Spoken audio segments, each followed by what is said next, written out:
জয় মা, জয় মা, জয় মা। আশা করি সকলেই ভালোই আছেন। আমি কিন্তু এই ব্যানার্জি দিনপঞ্জিকা নিয়ে আপনাদের নিকট হাজির। আগামীকাল 30শে শ্রাবণ 1432 বঙ্গাব্দ 16ই আগস্ট 2025 খ্রিস্টাব্দ শনিবার কৃষ্ণপক্ষ সূর্যোদয় হবে ভোর 5টা 16 মিনিটে এবং সূর্য অস্ত যাবে সন্ধ্যা 6টা 7 মিনিটে। অষ্টমী স্থায়ী থাকছে রাত্রি 10টা 49 মিনিট পর্যন্ত।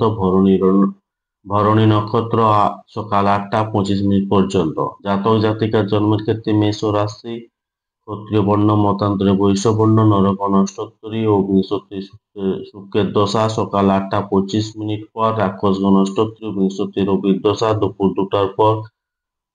বৃষ রাশি বৈশ্য বর্ণ, মতান্তরে শুক্র বর্ণ, মৃত্যুর ক্ষেত্রে একপাদ দোষ সকাল 8টা 25 মিনিট পর, ত্রিপাদ দোষ, যাত্রা নেই, শুভকর্ম নেই। এই দিন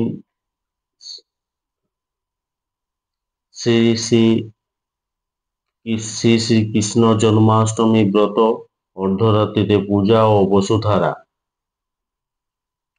শ্রী শ্রী লোকনাথ ব্রহ্মচারী বাবার শুভ আবির্ভাব তিথি ও পূজা। ভগবান শ্রীরামকৃষ্ণ পরমহংস দেবের তিরোধান দিবস 16ই আগস্ট 1886 খ্রিস্টাব্দ। তিথি অনুযায়ী অষ্টমীতে নারকেল খাওয়া উচিত নয়। এই দিন অর্থাৎ শনিবার চুল দাড়ি নখ কাটা উচিত নয়। ধন্যবাদ। সকলে ভালো থাকুন, সুস্থ থাকুন, অপরকে সুস্থ রাখুন। জয় মা।